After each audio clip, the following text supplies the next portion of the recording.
Hi, my name is Julie and I am super excited to be unboxing this Quest 3 today. I'm a big fan of all of the Meta headsets. I think this is going to be a real step change from the Quest Pro, even though this one's a little bit less expensive. So let's dive right in. This packaging is nice. It's kind of the inner box. Oh yes, which opens towards me. Nice heavy weight to the box. It looks great packaged inside. And let's see what this baby can do. Got controllers, the headset, which is substantially lighter than the Quest 2. Some wrapping. Let's set you down for a sec. Is there anything else in here that I might need? Okay, put this to the side for the moment. This has a tab, but it also opens this way. All right, and here we've got some instructions. Don't care about that. USB-C to USB-C. This looks quite short. Hope your charging is well set up wherever you are. And the USB-C wall plug. Doesn't look like it's got a lot of power. But we'll see. All right, so the headset is set up differently than the Quest 2.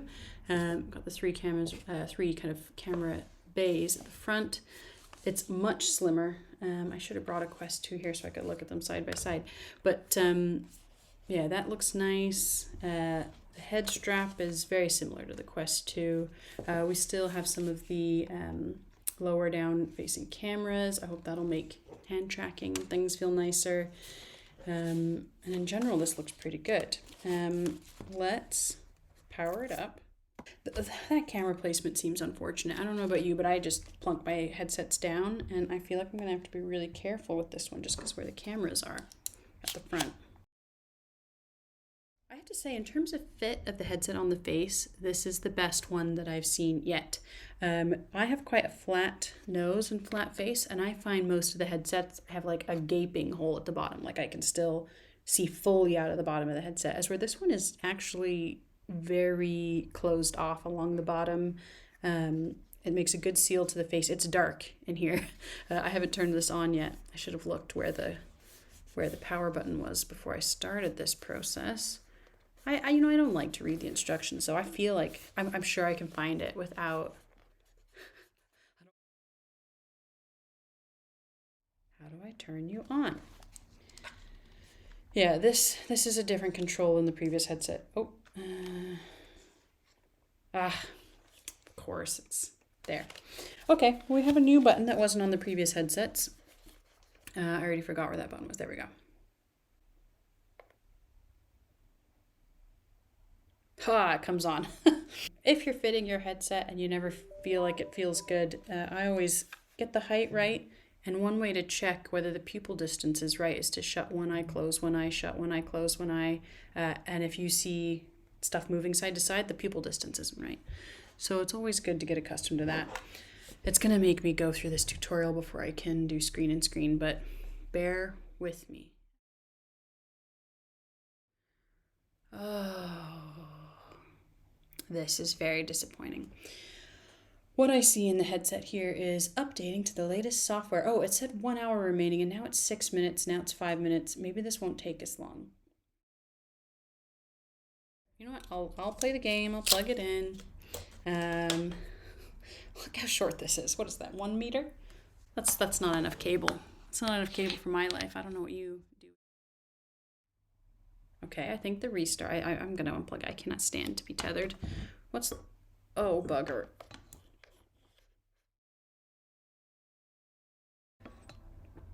It's doing an auto boundary thing, which I think is pretty cool.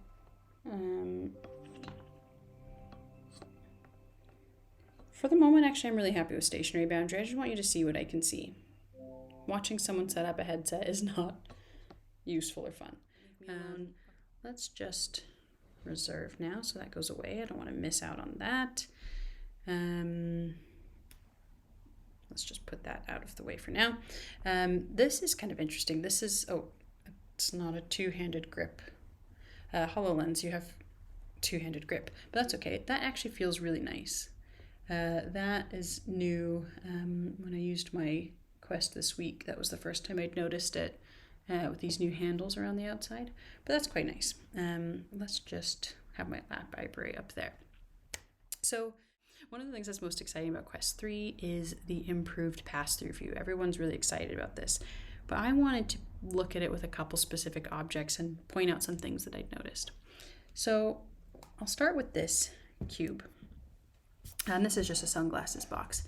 And these kind of hacks or tricks are something that I consider as part of perceptual training. This is something that any VR developer needs to be able to do to critically assess the things they see in VR. And so with this cube, looking at it closely, looking at it far away, there's clearly more than just stereo mesh here. There's actually some edge detection and some geometry being put on this object in pass-through view. There's a little bit of warping, and especially as I do something like this, you see some funky things happening.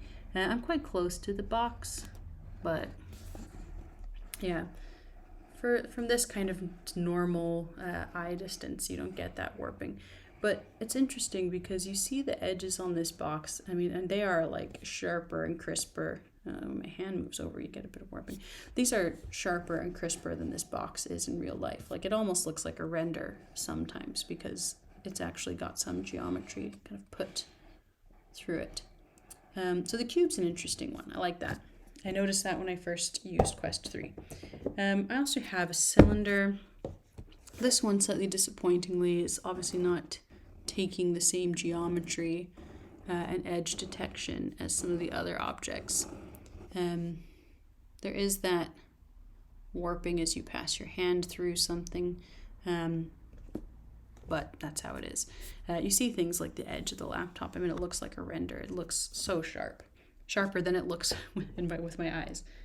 I also wanted to look at a kind of irregular object, and here we'll see the kind of stereo mesh that we expect from the other headsets. So there's not good edges here to kind of hook onto either, and we see pretty straightforward, but it looks great. I mean, you can see the detail in the object. If you go too close, strange things happen, but it's a work in progress. I also thought we might use a little festive object and just to kind of really finalize how this looks and what these pass-through views are like.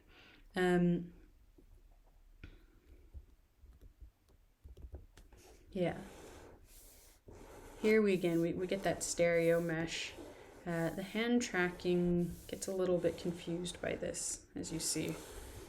As my hand occludes, it comes back. But overall, I'm pretty excited about that. The only other app that I regularly use and that I wanted to take a quick look at is the virtual desktop. Discover apps, find friends, and explore. Wow, that's loud. Okay, I need to define a desk. Oh, okay. That's pretty good. Nope.